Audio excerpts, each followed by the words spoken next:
Сайн байцгаана үзэгчдээ та бүхэндээ энэ өдрийн мэндийг хүргье. Шинжлэх ухааны таны мэдхгүй од мөндөр сувгийн бидний мэдэхгүй дэлхийн нэвтрүүлгийн шинэ дугаар эхлэхэд бэлэн болсон байна. Надтай хам Join Me аялал жуулчлалын нэгдсэн платформын захирал Цомрлог хөтлийн болох болно.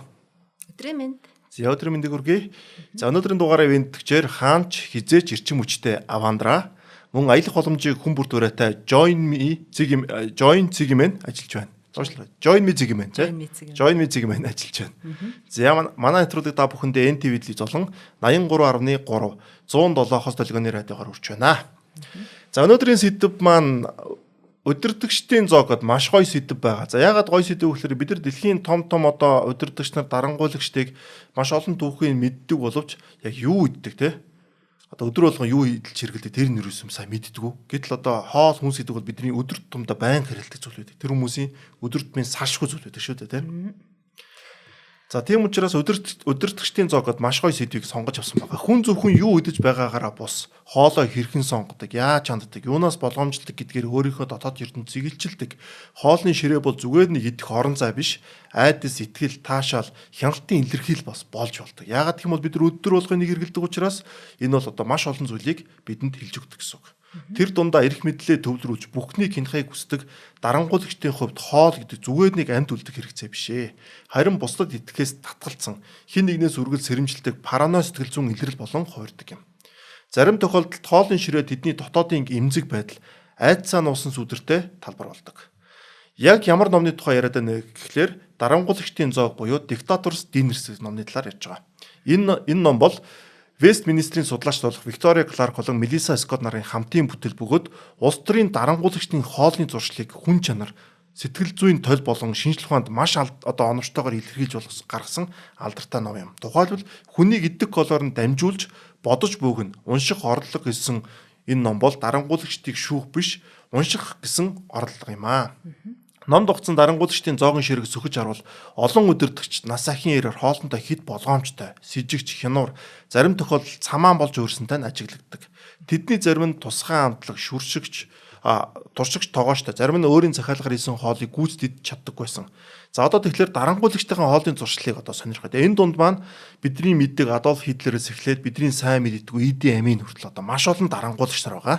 Тэгэхээр одоо хамгийн одоо алдартай нь болох Адольф Гитлер гэдэг орсоор за бид нар бол Гитлергээ хэлээд сурцсан байгаа Адольф Хитлер гэж ирхэн байгаа тийм.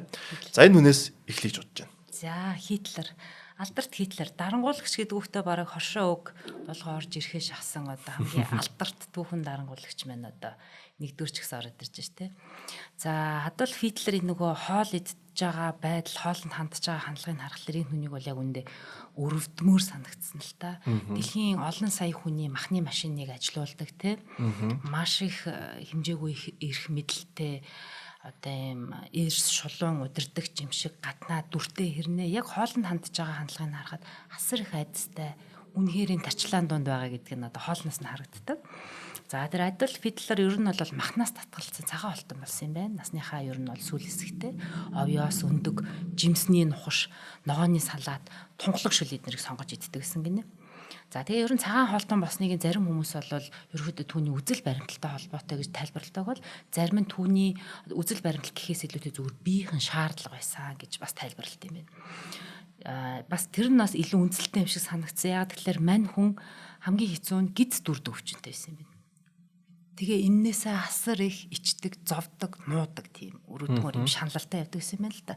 Тэгээ баян гизэн дүрд идэг гэсэн болохоор дандаа ногооны гаралтай бас энэ нөгөө гиз дүрхээс гадна өтгөн натдаг. Ийм зовлонтой зовиртой байсан учраас энэ дэглэмээ одоо цагаан хоол идээд ногоо голдоо цутаа эднэр идэхлээр энэ асуудлаа шийднэ гэж одоо битүүхэн гордож энэ цагаан хоолны дэглэмийг сонгож исэн гэсэн бас ийм юмуд байдгийм байна. За тэгээд ер нь дэлхийн 2 дугаар дайнд төгсөх үед Хитлерийн хоол хүнс маш хязгаарлагдмал болсон боёо ерөөдөө идэх одоо порцн гэх юм уу хэмжээ маш бага болж ирсэн. Нэг жоохон нусан төмс, нэг жоохон хонглох шул идээл болоо. Тэгэхээр нөгөө тарих хотод хоёр чинь холбоотой гэдэг чинь тэр хүний толгойд хэтэрхий их асуудлууд байна. Хит их айдас ингээд давцсан байна. Тэгэхээр ерөөхдөө энийг ингээ уншаа харахаар хөөрхийн хоолоогоор ер нь хоол давхад сүлдээ өөр хилийцсэн байсан юм байна даа л гэж ойлгохоор байгаа. Тэгээ маш их айдастай байсныг харуулахаар нэг сонирхолтой тоо болохоор тэр хүн хоолоо идүүлэхээс өмнө мань дарангууллагч хоолоо идэхээс өмнө 15 хүнээр тестлүүлсэн. 1 биш, 2 биш, 3 биш те 15. Бүтэн 15 хүнээр хоолоо идүүлээд тэр нөхдөө 45 минутын хугацаанд амьд байх юм бол өөр хоолоо иддэг. Тэгээд нэг жоохон хүнсний нухаш шүл бодог. Тэгэхээр энэ хүн өөрөө ямар амар тарчлаан дотор байсан бэ гэдэг нь чинээс харагдчихэж шүү дээ. За тэгээд Хитлертэй энэ ном өөрөө түрүү манай Бацаа хэлсэн шүү дээ. Маш олон нөгөө дурдтгал, намтар, одоо тэмдэглэл, ярьслага дээр үнслэгдсэн гэж байгаа. Тэгээд Хитлертэй хамт хоолсон нэгэн герман цэргийн дурдснаар бол Хитлер хоолой идэхдээ бүр ингээ маш хурдан итцсэн гэж байгаа. Тэгэхээр тэр хүний хувьд нэг юм таашаал, инээ тэр биш. Уул нь хоол гэдэг чинь одоо энд хүн амсаж болдог одоо таашаалуудын хамгийн удаан үргэлжилдэг таашаал. Тэгээ бас баг үнээр олдож болдог таашаал гэж тооцогдсон юм билээ шүү дээ. Гэтэл Хитлер тэр хоолноос таашаал авах талаар ямар ч тийм бодол байхгүй зүгээр маш хурдан идэл ингээд дусгацсан гэдгийг нөгөө нүдэрэ харсан герман цэрэг юу гэж дүгнсэн бэ гэхээр Хитлерийн хувьд бол хоол бол таашаал биш. Энэ бол зүгээр л амьд үлдэхийн тулд л одоо би энийг идэх ёстой гэсэн байдлаар идэж байгаа нэг юм дүр зургийг нөгөө тэмдэглэснээ хуваалцсан байгаа байхгүй юу. Тэгээд ер нь бол манай Хитлер өхөн үхтлээ чавас те хойд Европ хоод Африк тэгээд Европын өргөн удам нутгийг түрэмгийлээд хөөх юм уу еврей, цыганууд, ижил хүүснүүд ер нь өөрийнхөө үзэл бодлоос өөр байгаа бусад бүх хүмүүсийг бүгдийг хомроглон устгаад тий. Тэгээ үүнийхээ үр дүнд цэвэр химээх өөрөө бол цэвэр гэж нэрлэдэг да. Химээх нэг юм нийгмийг байгуулна гэсэн юм гаж мөрөдлөө тэсээр агаад өгсөн одоо нэг юм дарангуулагч байдаг. Тэгэхээр одоо түүний хоолоор нь дамжуулаад энэ манай номын зохиогч нар бол унших юм бол тэр хүн бол асар их айцтай өргөдмөр нэгэн байцаа гэдэг харагдаад байгаа. Хоолны хүнд үж гиз дүрдэг гэхлээр бас тэгэл хэцүү л байж тээ. Бас наддаг дээрээс нь тий. Тийм тэгээ тэрнээс асар хичдэг байсан гэсэн.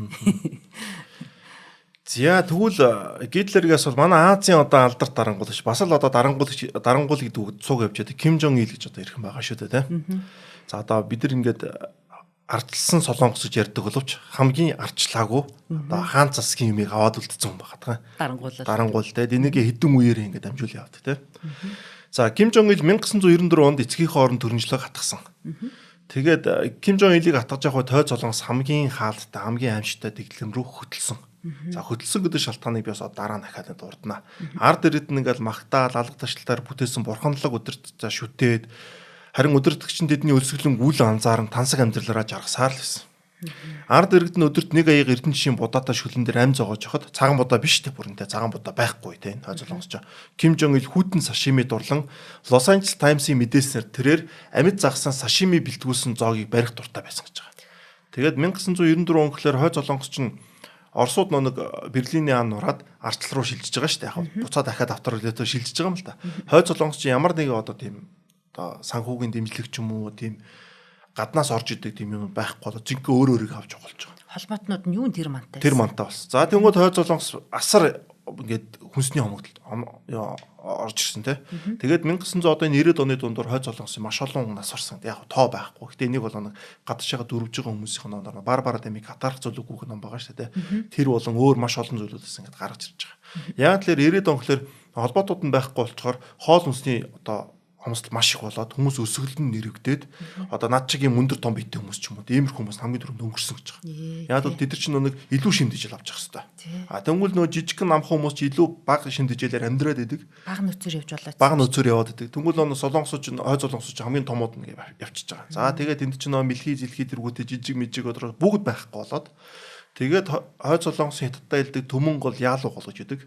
Энүүгээр оргил үедээ 100 мянган хүн дөрвдөг байсан баг. Өдөрт жилдээ 100 мянган хүн дөрвж байгаа. Тэгээ тэр чин дөрвөхтэй аль цэргүүдээс бухалтан, зухтан, авилгал өгөндөө, буудуулан те. Дондоор нь тэгэл бөө юм болно те. Тэр хүмүүс чинь зөвхөн амьд үлдэж одоо хоол идэх юм лөө шүү дээ. Тэгээ хятад хэлийг гараад дэн бөө аюултай. Нэг одоо дөрвсүүний ярьсан юм байдаг шүү. Хятад хэлийг дөрөв нэг айлд ороод ухаан алдаад унтсанд өссөө те.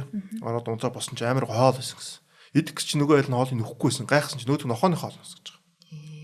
Тэгэхээр тийм амар хоол хүнсийн дутагдaltaй байсан. Тэгээд хойзолонгосоос дөрвсөн хүмүүс хятад руу орж ирэхээр за энэ 14-төд гэхэлнүүд нь 18 тавьчихдаг ч юм уу. Дандаа нь хоолны дутагдлаас ракеттэй болцсон. Шимд ижилийн дутагдaltaй. Тэгэхээр эн чинь нэг 94 он гээд нөхөр ингээд ерөнхийлөгч аавыгаа залаг алгамжилж чад ард иргэдэн тийм хүнд байсан гэсэн үг байхгүй тийм. За ингээд Сэтгүүлч Майкл Брини бичсэн хойд солонгосын удирдагч эрхэм Ким Жон Ил номдоо түүнийг Азийн хамгийн хоолн дуртай удирдагч хэмээн тодорхойлсон байдаг. Тэр хооломсог нөх. Тэгээ хоолсог нөхөртэй. Түүний хоолны ширээн дээр хамтдан бүрдүүлэхийн тулд Тайландаас папая буюу одоо нэг Монголоор нэг гой жимс үүдэн штэ. Одоо монголоор юу гэдэг вэ? Папая гэж жимстэй. За Хятадаас усан үзэм, Узбекистанаас харт төрс тусгайлан авчирдаг байсан. Түүний дарсны агуулгад тун ховор 10,000 шил дарс байдаг байсан. Яана хүмүүст өсөж өгч явах те. Шил дарс. Харин хамгийн ихээр шунан дурладаг зүйл нь одоо Хеннесигийн одоо коньяк байсан. Хамгийн гоё нэг. Хамгийн лаган те. Тэгээ эн чинь зүгээр уухгүй тэгээд XO өдөр ууж байгаа шүү дээ. Висо буухгүй те. За жилд дунджаар 650,000 ам доллар зөвхөн энэ дундаа зарцуулдаг гэсэн. Ягаад гэх юм бол хойд солонгос одоо авж байгаа тэр бүтээтгүүн импортоор нь юунууд импортоор нь юунууд нь гаргацдаг гэсэн. Гадныхан гаргаад энэ хүн ингэж уудсан юм байна гэх те. За тэр эрүүл мэндийн санаатай өөртөө зориулсан тусгай эрдэмшлэгийн институт хүртэл байгуулсан байна. Тэнд улсынхан шилдэг 200 орчим эмчийг ажил зөвхөн хоолны дэглэм, амьдралын маяг, насыг уртсах арга замын судалгаа хийдэг гэсэн. Зөвхөн өөрийгөө судалдаг гэсэн үг байхгүй тий. За ийм нөхөр байсан байна. Бүр нэг сонгодог дарамгуулагч. Бүр сонгодог штэ. Сонгодог. Бүр орой дээр манай муу хөөхий Гитлераас дэше гарах гэдэг. Тий, тэгтээ одоо эн чинь яг орчин үе дахиад ингээ үргэлжилж байгаа гэж байгаа штэ тий. Хүүхэд нь одоо хүүхдийн ярих уу тий. За түүний залгамжлагч successor гэдэг байгаа тий. Ким Жон Ун. Одоо бид нар хэвлэл мэдээллээр хардагдаа нэг хөөхөнд хархан хүү байгаа. Манай 80-ад оныхноос хамгийн гайгүй явна гэж хүмүүс шоглоод байдаг шүү дээ. За тэр минь бол бас хооломсог нөхөр ээж таараа аав бол хоолнд арт түмний ядурж хахад өсөглөнгөөр үхэж байхад яаж тансгалж ирсэнсээ манай бацаа ярьлаа. Ким Жон Ил энэ байдлыг өөрчлөөгүй уламд ортуулсан баг. За Ким Жон Ил нас барсны дараа түүний хүү Ким Жон Ун өнөөдрийн нөгөө бондгор залуу гэдэг байгаа тий. Төрийн жолоог залгамжилж хойд солонгосын шин дээд удирдагч боллоо. Гэхдээ аавсаа ялгаатай тэр хүн уг нь болвол Швейцарт маш өндөр хөгжилтэй бас нэг хүний эрхийн баримжаатай тий стратеги гэдэг үгийг бас нэг тэнд дуулан сурсан хүн жоохон мэдэрмээрий Швейцарт боловсрол эзэмшээд Европт өссөн байгаа. Тэр чинь нөгөө нэлээ хідэн гэрээ асрагч нартай энэ төр тусгай байшинд өссөн гэдэг нэг түүхэд нь байдаг шүү дээ. Тэр Европт төрсөн тэрээр ихэнх үедээ яг хуу шинтгэлийн одоо эх орондоо нөгөө аавынхаа тэр одоо бурангуй дарангууллын тийм шудраг бус хитрхи харьцангуйн тогтолцоог одоо өөрчлөх салхийг авчрах байхаа гэсэн найдварыг төрүүлж ирсэн. Яагаад гэвэл тэр хүн арай өөр орчинд өссөн шүү дээ, тийм. Гэвч тэгээгүй. Харин ч бүр аавынх нь эхлүүлсэн энэ хитрхи хаалттай, хитрхи хяналттай, хитрхи шудраг бос энэ дэглэмийг бүр улам бүр гүнзгийрүүлсээр байгаа. За тэгээд тэр бол улс төрийн талбар төмөр гар. Харин хоолны ширээн дээр зөөлөн зүрхтэй нэгэн гинэ. За метр 65 өндөртэй юм байна. Нэрээ нэг юм дөрвөлжин дөнхөр харагдаад байдаг шүү тий. 65 см өндөртэй ирнэ 113 кг жинтэй. Тий. Илүү жинтэй юм байна. За Швейцарт сурсан өссөн гэдэг утгаараа Швейцар бяслаг туйлын дуртай нэгэн гинэ. Бяслаг бол ураг байгаа тий. За тэгээд энэ дуршлан түүний илүү жингийн одоо илүү жинтэй шууд холбоотой гэж гол шалтгаан нь шүү дээ. Гол шалтгаан юм байна. За мэдээж энэ Швейцараас тэр өндөр мэдээж Швейцарын дундаж нэг бяцлагийг авчруулахгүй л байх л та. Бас л нөгөө өндөр айхтар сайн одоо брэндүүдийг авчирдаг бах. Тэгээд яг энэ тансаг хэрэглэлээр нь болвол нэг аавыгаа болвол нэг айхтар одоо засъя гэж бодоогүй ааваасаа давсан. Одоо аав нь сашими гэжсэн бол манай хүү удирдагч болвол Ким Жон Ун болвол суши авраг загсны сервети шүл шарсан дахианд бол нугсгүй нэг юм гэж байна. За тэгээд хамгийн үнэтэй ааваасаа ялгаатай аав коньяк туртай байсан бол хүү вискийн туртай. За тэгээ бас виски коньякаар даруулцдаг гинэ. Single malt байх та виски гэхлээр тий. Johnny Walker гинэ тэр брэндэнд нь илүү дуртай гэж. За тэгээд Оросын цагаан арх, Hennessy коньяк, хорт могоо шингээсэн цагаан дарс, ориглон дарс гэдэг ийм гоё цуглуулга нь шүүгэнд ингээ өрөөтөө байж байгаа гэж байна. Бас л уншихад бол жоохон гонигтай л байна тий. Тий, одоо ингээд өдөрчдгийг бид нар маш олон юм ярьдвч хоолыг баг ярьж байгаа юм ингээ бодохоор бас хоолой өнцгтэй. Тий, стогой өнцөг байна тий. За ингээд нэвтрүүлгийнхаа ивент шиг танилцуулъя. Аялах боломжийг хүн бүр төрөтэй Join Me зэг минь ажиллаж байгаа. За ингээд Join Me-гийн захирал ирсэн учраас танд үлдээ яа нэсгийг. За манай Join Me яг сонин гэвэл бид нар торгоны замын ихээс дэлхийн зулаар үгээд Join аюур зан гэдэг аяллаа одоо гүйцэтгэлээ хийчээд би өөрөө цуг яваад гартан зохион байгуулцчих ирлээ. За манай аялагчид бол туйлын сэтгэл хангалуун үнэхээр одоо би гэхэд одоо аяллахаа явцад хэд удаа уйллаа.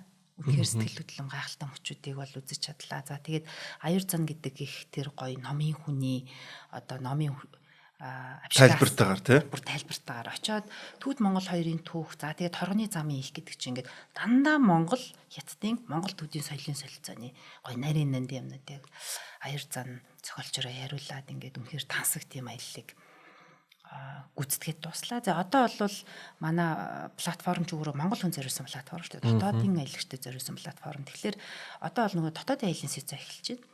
За Алтай таван богд аялал маань маш ихээр асууж байна. Алтай таван богдын аялал ярьчих гэж бодож байгаа. За манай Алтай таван богдын аялал бол үнэхээр гоё гардаг, нэлийн хандлттай байдаг аяллуудын нэг байгаа.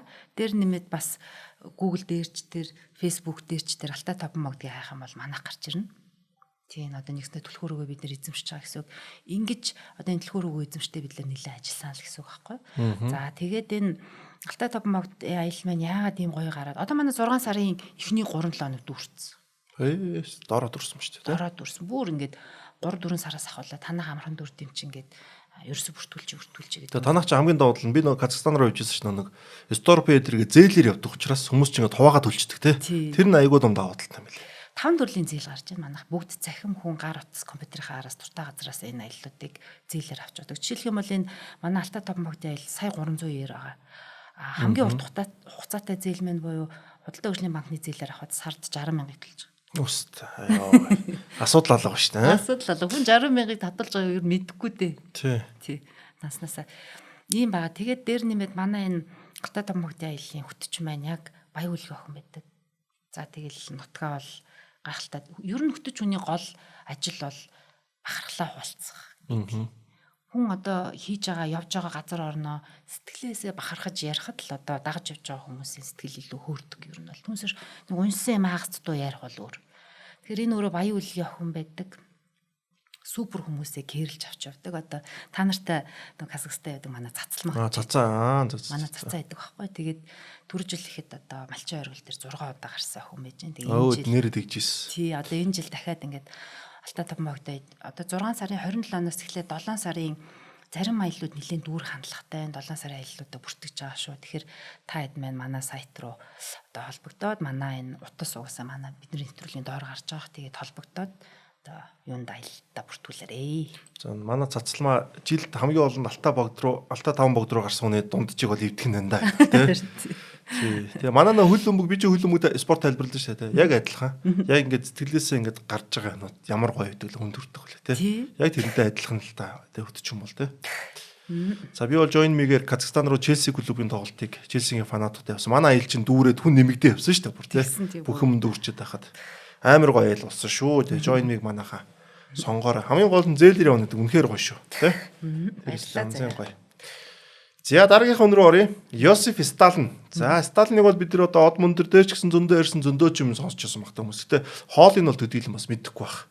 Яг гүрж хүн гүрж винондо уух юмда дуртай гэдгийг л мэдгээс яг ямар хоолн дуртай, ямар хоолны зуршилтайг нь бол төдийлөн мэддэггүй. За Сталин бол Зөвлөлт холбоот улсыг 1929-оос 53 оны хооронд удирдах Оросын коммунист намын гол удирдагчдын нэг байсан. Ажилчин ангийн төлөө тэмцэх чимээ өөрийгөө сурчилдаг байсан ч түүний засаглалын үед улс төрийн хилмигдүүлэлт, их цэвэрлэгээ, хүний эрхийн ностой зөрчлүүд өргөнөөр гарч олон сая хүн одоо амь насаараа хохирсон дээрээс нь цөллөгт явсан байдаг тийм. За энэний дунд ч манай монголчууд ч дунд нь явж байгаа. 1000-аараа явж байгаа. Сталин гүржид төрсэн бөгөөд одооны гүрж ус те тухайн одоо зөвлөлт холбоосын мөрөлдөнд байдаг гүржид төрсэн бөгөөд төрөлх нутгийнхаа хоолнд онцгой дуртай нэг юм байсан. Гүржийн дарс, хушиг, анар жимс, саримс төрөл бүрийн махан зоог нь түүний өдөр тутмын хоолны гол хэсгүүдийг бүрдүүлдэг байжээ. Сонирхолтой нь хожимын Оросын холбооны улс эрхлэгч Владимир Владимирович Путиний өвөө Спиридон Путин Сталины хувийн тоогоочдын нэг байсан. Сонирхолтой тий. Үнэхээр сониуд. Тий, хувийн тоогоочдын нэг байсан. За тэгээ гүрж угсаатан дэрвэр күнцээ удах цуслангийн байшинтай найрлах дуртай. Заримдаа бүр үүр зартал ууж иддэг байсан. Шүнжин үржлэх найр нь Сталины тойрон үрэлжтэй таньж мэдэх хамгийн таатай боломж байсан. Яа. Бас амар гоё шүү. Сталинтай шоуд нь уун нөхөр шалгалтанд ороод. Тий, шалгалтанд орж байгаа гэсэн үг байхгүй тий. Эвгүй юм бэ. Эвгүй тий. Тэгээд маргааш нь явцсан байх гэж үгүйсэхгүй тий. Тийм нөхөр тэгээгүүд энийг ингээл тусаа шүү дээ. Энэ Эдвард Радзинскигийн Сталины ном байдیں۔ Ер нь хамгийн сайн бичсэн ном гэж боддог. Тэн дээр бол амар гой түүхүүд гарахад идэв. Сталины хажууд байсан ингээл нэг нэгээр хүмүүс алга болоод идэг гэдэг. Тэгэхээр одоо эн чинь бас нэг тестүүд нөхгүй. Найзууд мөгд байхгүй болчихж байгаа шүү дээ. Ууж байгаа юм шиг хүн чинь ууж идээ согтуулна согтоод илүү дутуу юм ярин тэгэл бай. Одоо хүн чинь баярлахаараа бүх юма гаргаж байгаа шүү дээ тий. Дотор байсан хамаг юм аваадлаа. Эсвэл жоохон гомцсон юм гаргана аягүй. Тэгээд дуусаа гэсэн үг юм. За хондоо өрхөт нь хамт уудаггүй өөрийнх нь дуртай дахианы махан сүмсийг нь таашаадаггүй хүмүүс тун яозг хамтдаг гэсэн ч аахгүй. Тэгэл өстөө манайх пялдаг зан 7 өдөр шиг тэгжил байхгүй бол тэгэл ерөөсөө тэр оройн зогны дараа тэгэл байхгүй болно. Хэцүү даалгавар вэ. Одоо ингээд тулгсан бол уун.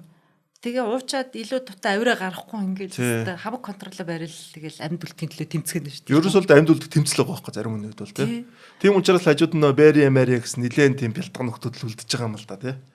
Энэ үлдсэн нөхдүүд нь ер нь бас арх сайн даадаг нөхдүүд үлдсэн юм шүү. Ер нь бол тийм баг арх сайн даадаг юу хамаагүй иддэг тий. Тэгээ Сталин ч хамгийн гол нь эргэн тойрны аягүй олон хүмүүс алсан гэдэг нэг хөөрхөн охиндоо зураг ингээд авахулсан гой зураг өгдөн шүү дээ. Инх тайвны бил хийдлээ. Тэрнийхээ аав ээжийг бас алдсан байдаг шүү дээ. Тэгээ нөгөө охин өнчрөөд аягүй зовж амьдэрсэн гэдэг ч юм уу тий. Яагаад алдсан тэр? Ер нь бол тийм одоо эн чинь нэг одоо өвчин л байгаа юм л да. Өвчтэй үжиж бас дарангуулагч болоод байна бас тий. Садизм тий. Тий. За мэдээж хоолны дипломат ажиллагаа нь олон зочдын хувьд жинхэнэ 5 болон хүрдэг гэсэн. Яг л битээр юм байгаа байхгүй тий. 5 болон хүрдэг гэсэн. Жишээ нь Оросын ирээдүйн удирдагч Никита Хрушев нэгэн удаа Сталины оройн зоогийн дараа ингэж хэлсэн байдаг нэ. Ийм хариуцлагатай албан тушаал хашдаг гинэ. Ширээний ар зууж хоол идэж арх ууж байгаа нь цагаа дими үрддэг хүн түүнээсөр байхгүйсэн гэж байгаа. Дими ч бас биш энэ амар том шүүлт яваад. Тий, шүүлт яваад байгаа. Нөхөр дими байдаг. Сталинд бол тэр чинь ерөөсөө шалгалт байгаа даа тий. Тийм байна. Ажил яваад шүү. Ажил яваад байна. За харин Югославийн одоо ерөнхийлөгч Йозеф Броз Тито Сталинд арх уусныхаа дараа тэслэхүү ханцуун дээр бөөлдсөн гэдэг. Ийхүү Сталины зог улс төрийн дарамтчхалтаас бас нэрд гарч байсан. За Титогийн хувьд бол угаасаа Югославийн одоо удирдахч байхдаа Сталинтай ганц одоо үг гэлээ хэлдэг те. Ийм нөхрүүд юм. Тэгээ Югославч угаасаа олон холбооны усаас бүрдсэн, олон шашин үндэснээс бүрдсэн дэлхийн 2 дугаар дайнд Оросууд орж ирэхээс өмнө өөрсдөө чөлөөлөд гэсэн хүмүүс байхгүй. Угаасаа нэг тэр Австро-Унгарын эзэнтгүүдний харьяанд жисэн те. Тийм учраас илүү нэг бас амбицтай бүрэн Сталины өдөөс юм дуурч чадах. За бусд нь бол байхгүй шүү дээ тий. Энэ дууралтад байхгүй бол. Тэгэхээр Тито бол тийм байсан. Тийм учраас бөөлдсөн баг. За манай Монголын өдөрч ирөө бөөлжгөөс бол аваад ороод ингээл нэг асуудал шийдэх байсан баг та тий. Жижиг хөрнөд бол тий. Хэцүү ч юм уу. Хэцүү ч юм. За нэг иймэрхүү дүүх байна. Сталин дээр. За дараагийн дарангуулагч Иди Амин гэдэг хүн байна. За Иди Амин бол Уганда улсын дарангуулагч. За Уганда гэхэлэр манайхан сэтгэлд нэг юм асар ядуу, асар хэцүү, өвчтөй зовлонтой за тэр дох мохын гаралт ажилгүйд л ядуурл бол тулцсан.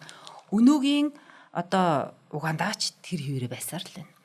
Тэгээ би бас энэ Иди Амины талаар уншичаад араас нь яг өнөөгийн одоо улс төрийн тэргүүнийхэн талаар ялан мөн Иди Амины адилаар одоо өрсөлдөгч намынхаа одоо өрсөлдөгч нараа одоо нуцаар хороодог, барьдаг, тамалдаг, мамалдаг юм байсаар л юм. Тэгээ юу Африк тэр юу зөндөө байгаа. Африк тийм улсууд бол зөндөө байгаад бол. Иди Амины одоо бүх дарангуулагч нараас одоо бүр онцгойлж одоо цочирдом юу нь болохоор бүр энэ нөгөө хоолныхын зуршлыг харсан чинь тэр байтугай өрсөлдөөд ялсан нөхдүүдийнхэн махан иддэг магадaltaй гэсэн фактууд бас энэ манай хоёр зохиолчийн одоо баримтууд дээр гараад. Энэ бол ер нь домог шүү дээ. Шотландын сүүлчийн ангид бүр Холливуудын том кино байгаа. Тийм дээр ч бас гард. За нөхөр яасан бэ гэхээр 71-ээс 79 оны хооронд Уганда улсыг төмөр нударгаар удирдах улс орондоо хэмжээшгүй хор хохирлыг авчирч ирсэн. За өөрөө бол цэргийн одоо эргэлтээр гарч ирсэн. Гинтл одоо нөгөө урдах нөгөө нөхрийгөө тэгж унаад цэргийн эргэлтээр гаргаж ирсэн ба шүү дээ. За цэргийн эргэлтээр гарч ирэнгүүтээ Угандагийн Махчин гэдэг аимшигт нэр зүүгээд түүний дэглэмийн үед зөвхөн улс төрийн хилмигдүүлэлтээр шүү 300-аас 500 мянган өгсөн. Түүний бодлогын одоо бурангуу тэнэг оновчгүй бодлогоос болоод хэдэн сая өгсөн гэдэгтэй. Зөвхөн улс төрийн хилмигдүүлэлт нэгэд 300-аас 500. Тэр чинь нэг Уганда ч амар гой байгальтай. Тэгээд Африк ТV-ийн хамгийн том нур Виктория гэж нур байдаг. Одоо цэвэр улсын нөөцөөр байгаль нурын дараа орд. Тийм том дэлхийн том нөөцүүдийн нэг багхгүй. Тэндээс ч нийл мөрөн бас ингээд юу авдаг. Их авч байгаа. Тэнгүүл тэр нийлийн тэр матарнууд айгуу таргалсан гэдэг багхгүй. Иди Амины үед. Хүмүүсийн цогц айгуу. Шидэд шүү дээ. Тий. Тэгээ ч одоо нэг юу газар байхгүй, болох газар байхгүй ч мошуулгад хэцүү, шатаахт хэцүү. Тэгээд нийлийн матрууд учиргүй таргалсан л гэдэг. Амар ухаас тэ нөхөр бол. Аимшиг кино тий. За тэгээд одоо аз болоход гэх юм уу энэ нөхрийн дарангууллыг 1979 онд түлхүүн унгагаа Сауди Арабид цөлж ирсэн юм байна. Тэгээд насныхаа эцсийг бол тэнд өнгөрөөж байгаад нас эцэлсэн. 2003 онд нас эцэлсэн. Саяхан л шүү дээ бараг тий. За тэгээд амийн бол өөрөө хүний мөсгөө бүр маш харгас гэдгээрээ алтартай, зартай нэгэн байсан. За тэгээд түүнтэй холбоотой цуурхлууд гэх юм одоо бодит юм уу тий. Нөгөө өрсөлдөгч нарын одоо би хаана зарим нэг эргэтэнгүү болтоод байдаг гэсэн. Хачин байгаа зү тий. Тэгэхээр нөгөө нөхдүүд энтэй ингээ холбож үзээд энэ нөхөр одоо идээд байна уугаад байна яа. Бас нэг юм юу гэдэг шүү дээ. Одоо эд амийн өрсөлдөгчийн одоо ямар нэгэн хэсгээс идэх юм бол тухайн хүнийхэн хүчийг аваад өөрөө уламлаг болдог гэдэг тийм сэтгүүтэй байдаг. Тийм учраас ингэдэг гэдэг бас яриа. Иймэрхүү үзэл нь Африкт их бүх байгаад байна тий. Тий, ер нь бол зөндөө байдаг. Одоо энэ хажуудлын Төв Африкийн бүгд найрамд тулсын Покосо ч юм бүр хоригдлуудыг хоолж жагаад айгүй олон хоригдлыг халаад тэгээд нэг өөрийнх нь найран дээр Европын зочдыг дайлцсан байгаа байхгүй. Европын зочдыг дайлцсан. Тэргүүрээ алдартай. Тэгээд тэрийгэ дараа нь хилээд зарим хүн тэрнээс нь болоод хүний мах идсэн байна. Бүр галзуурсан тохиолдод гарч байгаа шүү дээ. Дэлхийн том ингээд одоо элчин сайдууд янз янз юмс урьж байгаа. Тэгээд хагтал нь хоол гэсэн байдаг. Тэр дунд нь хүний мах явцсан гэдэг ч байгаа байхгүй. Тэрийг өөр юм шиг тэрийгэ зарлцсан тэгээд. Тэгээд тэрийг хүмүүс идсэн хүмүүс ч одоо яаж одоо ойлгохтой байна. Бүр ингээд зарим хүн бол нэр үхмэр санав. Тэгээ Покосогийн гол нь тэр одоо өөрийнхөө хаан ширэнд болж байгаа найр байгаа шүү дээ. Тэр нь одоо 5 сая доллар одоо тухайн. Тэг чинь улсын төсвийн тал нь байгаа байхгүй тэр чинь. Сайхан. Ер нь энэ дарангуулагч нар нэрээ. Тэгээд мань хүн яг хүмүүс ингээд таамаглаж исэн чи өөрөө тэрийгэ батлах гэж байгаа юм шиг Иди Амин гой нэгэн удаа хүний мах жоохон давсархаг талтай энэ төр гэд ярьсан байх юм. Тэгэхээр ч одоо ер нь би иддгээ гэдгээ одоо илчж байгаа л зарлаад байна гэсэн үг тий. За тэгээд мань хүн нөгөө 79 онд эрх мэдлээсээ буусан цөллөгдсөн гэдэг байгаа шүү дээ. Тэгээд цөллөгт байх хугацаанд барууны төргөн хоолнд нэлээд дуртай болоод шарсан дахиа пицца зэрэг хоолыг одоо эцсээр байж байгаа л нас эцсэн юм байна л да. Тэгээд хамгийн инээд хүрэн гэх юм уу тийм бажиг гэмээр зуршил нь өдөрт 40 ширхэг жүрж иддэг гэсэн гинэ. Тэр нь одоо бэлгийн чадварыг нь нэмэгдүүлдэг гэж үзээд өдөрт 40-ыг яг иддэг гэсэн гинэ. Бас хажуугаар нь тий. Эдгээр чи янз янз юм байгаа л да. Тий. Эдгээр чи одоо нэг эмхтэй үнтэй холбогдсон юм ярих бол амар юм гарч ирж штэ. Мао зэдэн өдөр чинь бүр өөр ингэсэн бүжиглдэг хүүхнүүтэй тэгэл уус олгоноос зөвхөн мао зэдэн ч юм уу сонгож эмхтэйчүүдийг авдаг тийм эсэг хүмүүс ч байдаг. Сталин ер нь ихэнх нь тийм одоо нийт юм энэ Ким Жон ун өдөр чинь. Тэгээд манай бас энэ бид нар сая урд явж байхдаа энэ Юан гүрний унсан тий. Тогон төмөр хааны унсан шалтгаан гэсэн чинь бас л 1368 онд баг шүү тий. Тийм тэгэл тогон төмөр хаан гэхээс үлдээ бүр садарт автаад тий. Баах эмс октоор ингээд бүр юм 6 цэнгийн согтөө хөлчөө ийм заваа юм хийсээр агаал тэгэл ер нь бол дайсан тэгээд мин усад эзлэгч шүү дээ. Ер нь энэ дарангуулагч нарын нэг явдаг тодорхой зам байгаа. Тий зам байгаа тий. Яг хүний л адилхан явдаг зам шиг адилхан замууд байна л да тий. За нэвтрүүлгийн маань ивэнтгчээр хаанч хизээч эрчим хүчтэй Ecoflow брэнд ажиллаж байгаа. За тэгээд Ecoflow одоо Навандра компани маань оруулж ирдэг. Одоо бидний юуд ч юм дэ хөдөө гадаа ялангуяа Монголын дотоодын айлж bijl айгүй их болсон шүү дээ. Бид нар ийч явна та. Тэгэхээр ингээд цахилгааны их усүр өтөж байгаа айгүй том асуудал болж байгаа юм тийм. Үнэхээр том асуудал. Голын ирээдүр очлоо. Тэн чи бид нар хөгжим сонсно, хөгжим тавина. Та машиныхын гэрлээ машин дээр хөгжим тавиад ч болохгүй тийм. За яг хоол ингээд шарах шигүнд хийж болж байгаа ч гэсэн дагалдаг цахилгаан айгүй хэрэгтэй болдог. Ихэд одоо Ecoflow аваачих юм бол маш амар болж байгаа. Амьд. За энэ дотоодын аялал жуулчлал гэснээс одоо манай дотоодын аялал жуулчлал үнэхээр хөгжиж байна. Амар болсон тийм. За тэгээд хамгийн сайхан байгаль одоо хамгийн одоо хүн баймаар газрууд нь ялтчгүй тог ирчим хүчгүй газар байдаг. За түрүү хэллээ тэр нөгөө уцаа цэнгэлэхээс ахуулаад тогны хэрэгцээ дандаа байдаг. Одоо бид чинь нэг үе бодвол Starlink мэгтэй болсон. Хаасайгүй интернеттэй байгаад байна.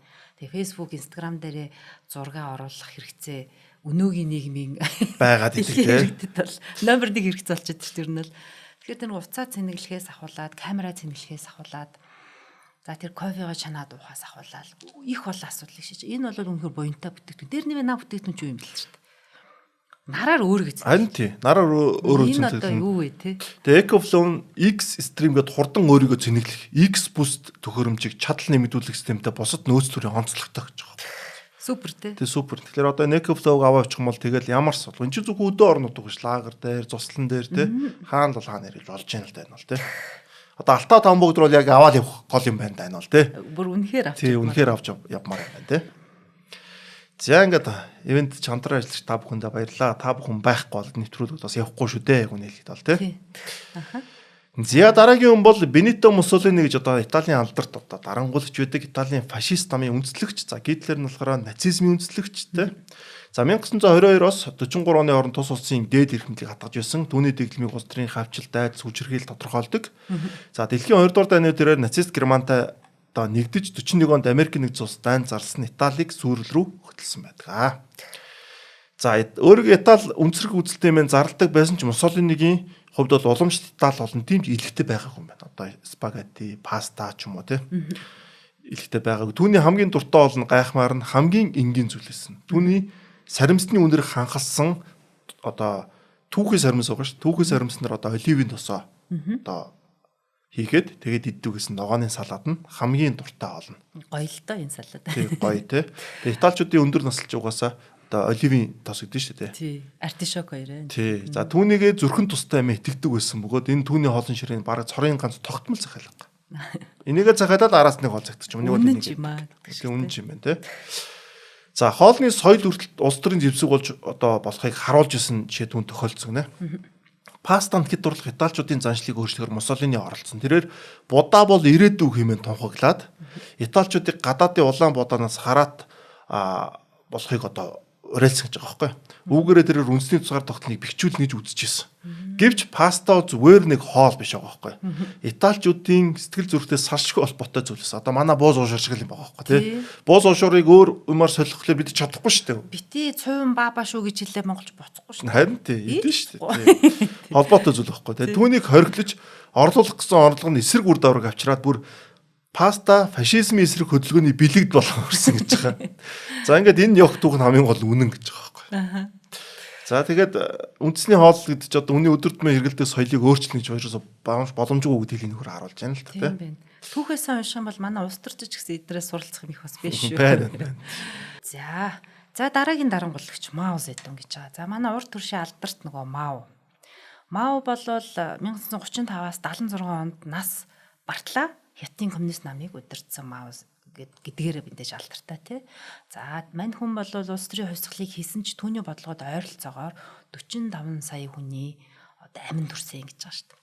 Улс төрийн удирдагч хүн буруу шийдвэр гаргахаар шууд ингээ буу бариад хотод тулгаад алчаагүй ч гэсэн ямар олон хүн өртөж болдгоо гэдгийн одоо хамгийн тод жишээ бол Мао байдаг шүү дээ. Бүхэлдэн 45 хүнийг өсөглөн давтуулаад одоо тийм нөхцөлд өөхөх нөхцөлд оруулсан л одоо за тэгээд энэний дэглэмээс бол зугцсан хүмүүс нь бол хар мянга байгаа шүү дээ тийм тий маш их нөгөө тархитлагаа алдсан байгаа энэ хэлбэл улс тий за тэгээд мань хүний хоолны талаар одоо ийг л даруухан сонирхолтой нэгэн хоол нь бол нэлээд тийм игэлхэн дүү даруухан дүү байсан боловч нэг одоо зүйлд бүр онцгой дуртай байсан гинэ энэ нь халуун нохоо гэж чинжүүнд дуртай улаан чинжүүнд дуртай тэрээр энэ галтан амтыг хувьсгалын ориглын тэмүүлэлтэд зүүрлдэг.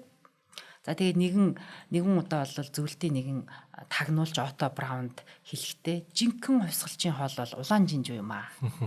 Харин түүнийг даалгүй алширдаг хүн бол хувьсгал хийж чадахгүй энэ гэж бол ярьж исэн юм байна. За тэгээ Маогийн хамгийн дуртай хоол бол тансаг хэрнээ нутгийн онцлог бүхий улаан өнгөөр амталсан одоо тос шүүрсэн гахаан мах байсан гэдэг.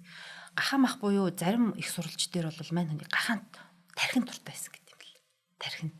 Тэгээд энэхүү хоол нь түүний төрсөн нутаг буюу Хунаан мужаас гаралтай. Энэ Хунаан мужид одоо халуун ногооны эх орнуудын нэг штэ тэр чинь. Эх орны дээр нэмээд Маогийнхаа ингээд толгой баримлыг бүр арга шиг юм хийцэн базар нэгэл нөгөө олон мянган хятад манай Маогийн бид Маогийн нутгаас төрсөн энэ гэдэг үнэн голоос бахархтай хэлээ. Хэдийгээр ийм олон хүний аминд төрсөн хэрнээ нэр хүнд нь хятадтай одоо ч гэсэн маш сайн байдаг нь бол одоо тэр сонирхолтой санагдаад. Юутэй л услахаар дарангуултаа услахаар энийг хадгалж чадаад байна те. Одоо Тянмын нийт багт Маогийн одоо өсөр байгаа шүү дээ байсаар байгаа шүү дээ. Тий. За тэгээд мань хүн нэг Хунаан мужаас гаралтай бөгөөд будааны арх амталсан гахаан өөх махаар хийдэг уламжилт жор бүхий хоолоо иддэг гэсэн гинэ.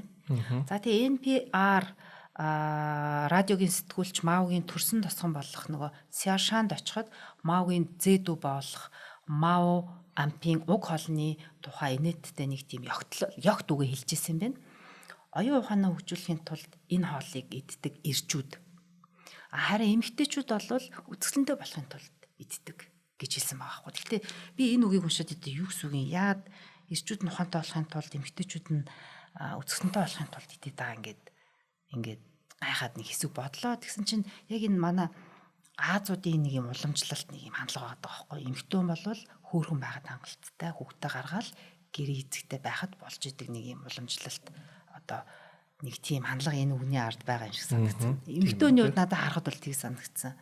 За тэгээд уг хоол нь нөгөө төрийн бэлэгдэл мэт зүйл болоод бүр Маогийн санаачлагаар засгийн газар түүний албан ёсны жорыг гаргаад баталсан юм байна. Энэ нь нөгөө яг энэ гой амтыг нь дуурай чих гээд нэг юм дуураймал янз бүрийн одоо цэснүүд, хоолнууд гарахаас сэргийлсэн гэдэг утгаараа мань хүн удирдагч, дарангуулагч гэдгээс гадна ястын галтгооны домог болсон. Сүртэй. Тийм байна. За тэгээ бусд удирчдыг бодвол ерөөдөө хоолд нь илүү эерэг нэг юм байна шүү дээ, тий? Тийм байгаа зү. Нэг ч гэсэн меню ч юм уу одоо хоолыг хамгаалсан юм шүү дээ. За өнөөдөр Маогийн хоолыг нэг л идэх юм шиг харагдаж байна. Эддод бол тэгээ бахархах нь шүү. Тэгээ бахархах нь шүү дээ. Мао зэд уйдчихсан гэх тий. Тий. За дараагийн хүн бол Саддам Хусейн. За манайхан бол мэдэх баха Иракийн тий. За Саддам Хусейн 79 онд Иракийг удирдахсан бөгөөд 2003 онд Америкийн нэгдсэн улсууд түүний цэргүүд түүнийг баривчлах хүртэл 24 жилийн турш дарангуйлын туйлын шиг тогтоож байсан. Асар айхтар дарангуйлж байсан. Түүний ноёрхлын үед улс төрийн хавчилт, хүний эрхийн зөрчлүүд 80 онд Иран руу дайрсан, 90 онд Кувейтийг эзлэх гэсэн орлого түүхэнд хар тамга болсон үйлдэл зөндөө байдаг. За хамгийн айхтарнаас удаан усаа ингэ түүхтнээд нь шүү дээ. Тухайн Иракийн хөлбөмбөгийн холбооныхоо ерөнхийлөгч байсан. Хоёр баг тоглоод ялагчдын буутна гэдэг нөгөө нөр алдчихсан тохиолдож байдаг. Амар угаас тийм ч. Тэг буутах нэр буцсан. Одоо тийм юм тохиол байдаг гэж байгаа байхгүй. Шоронд оруулна. Нэг бол хожигдох юм бол гэл. Тэгэж нөө сайжруулна гэж боддог. Одоо дараа сайжирсан уу? Дэлхийд гарах уу?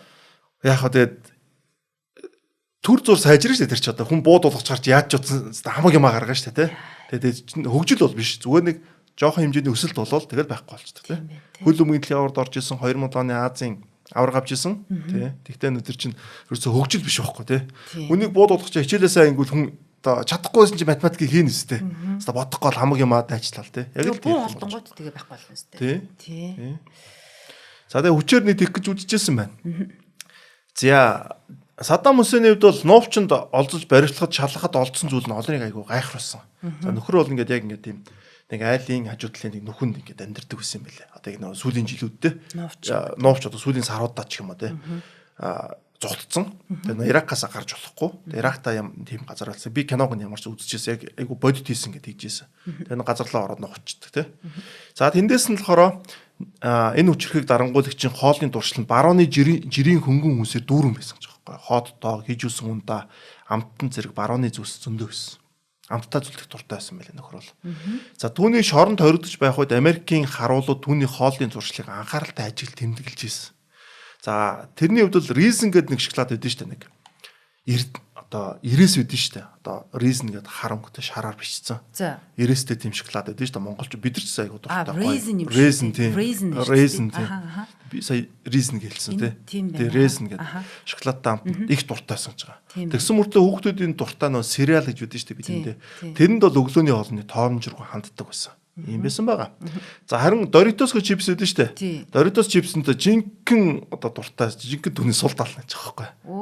Энэ Хусейны Саддам Хусейн. Junk food-нд их дуртай. Junk food-нд их дуртай нөхөр байсан байна. Тийм байна. За түүний чипс нь дуусахад амар уурж бухимддаг гэсэн гинэ. Өөрөө зогсчл хандахгүй л ерөөсөө тэр чипсийг өгөөлөл идэлээд нөхөр байна. За Америкийн нэгдсэн улсын тусгай албаг Jesse Dawson гэдэг нөхөр NBC News агентлалд өгсөн ярилцлагад нэгэн сонирхолтой дурсамжийг хуваалцсан байна. Тэр гэр бүлийн хэрэгцээний том Doritos-ыг 10 минутын дотор ичдэг гэсэн. Айгуу томштой Doritos чинь тэг гэр бүлээр иддэг. Family одоо сайз байгаа шүү дээ. 10 минутын дотор ичдэг гэсэн. Тэгээ Dawson цааш хэлэхдээ тэр онцгой цэвэрч хүн байсан. Саддам Хусейн хооллохын өмнө ширээ, тавиур, хутга, сэрэг гэд бүх зүйлээ салфеткаар нямбаалан арчиж цэвэрлдэг гэсэн гэдэг чинь. Яа. За сүүлийнх нь нэг хүнийг яриад ойлан төрөл дуусгах. За тэгээ. Мань хүн ходоо цайтай байсан би тээ. Тийм бай. Тэр чипсийг одоо тэгээ хамаг идэд хахаар ходоод багийн үний ходоо тисэхгүй тий. Тэгээ одоо нойр болчрохаа тий. сахар гэл зөндөөл юмнууд байсан л багт тий. Байх гэдэг юм тий. Байх гэдэг. Гэхдээ яг энэ чинь баг имлэг өөрт нь ажиллаж байгаа шүү дээ ард нь бол. За тийм дээ. За хамгийн сүүлийн дарангуулагч юм бэ? Муаммар Каддафи гэж байгаа тий. 1969 онд цэргийн эргэлтээр хаант улсыг түлхэн унгасан. Муаммар Каддафи Ливийг өөрийн гартаа авч чадсан. За улмаар улс орноо бүтэн 42 жил 42 штэ хэдэн үе вэ? Дахиад хүүгийн үе шүү дээ. Бүтэн 2 үед дандсан ийм том дарангууллыг зогслоосон хүн байх нь тий. Түүний засаглалын үед Лив зөвхөн газрын тосны их орон байгаа зогсохгүй олон улсын шашны бүлгүүдийн санхүүжүүлэгч байсан. Ер нь терроризмын бас гол санхүүлагч гэж бас үздэг шүү. Тэгэхээр тий. За тэгээд Чад, Судан, Египт зэрэг хөрш орнуудаа одоо энэ санхүүжилт юмнуудаа өгдөг байсан байх нь л дээ. За тэгээд исламын хатуу чиглэлийн баримтлагч Каддафи эрхэнд гарсан даруйдаа Ливд согтууруулах хундаг бүр мөс оруулсан гэж байна. Шашинтай нь холбоотой байх тий. Тэрээр ингэний сүнд учиргүй дуртай байсан гэж. Нүүбийн том хуралд явахдаа ингэний сүү авч явдаг гэсэн. Тэгээд цэврээр нь ууна гэд бөө юм болдог гэсэн. Бараа тэмээ авч явна гэд. Лагент. За одоо тэгээ манайх ингэний сүү гэснээс нэрээ ингэний сүү чи асар шимдэжээлтэй маш бага гардаг. Манай Монгол улсын ингэний сүүгийн нэг брэнд болгочмаар витаминээр баялаг тий. За нөхөр бол энэ ингэний сүүний ач тусыг үнэхээр мэддэг хүн байжээ. За тэгээд Каддафигийн хувьд бол ийм шимдэжээлт ундаа хідээж гэдэс доторт нэг их зөгтгөө байсан гинэ. Нөгөө нэг лактоз тий. Тэгээ лактозтай. Лактоз нөгөө шингээж чаддаг. Ер нь лактоз ч юм бол хүн хамгийн их шингээж чаддаг юм. Одоо бид нар ингээд сүү их уудагчсаа яг үндэ гидсэн дүүрдэг лактозны асуудалтай хүмүүс маш их байдаг шүү дээ. Маш их. Тийм маш их байдаг. Орчин үеийн дээр үеийн монголчууд манай өвөг монголчууд бол тэгтээ дөрөв сүү хэрэглээтэй учраас энэ ходоод энэ саалста одоо бактериуд нь яг нөгөө лактозоо ингээд аваа шингээж дэгс. Одооний хүүхдүүд донд нэг судалгаа хийсэн байлээ шүү дээ.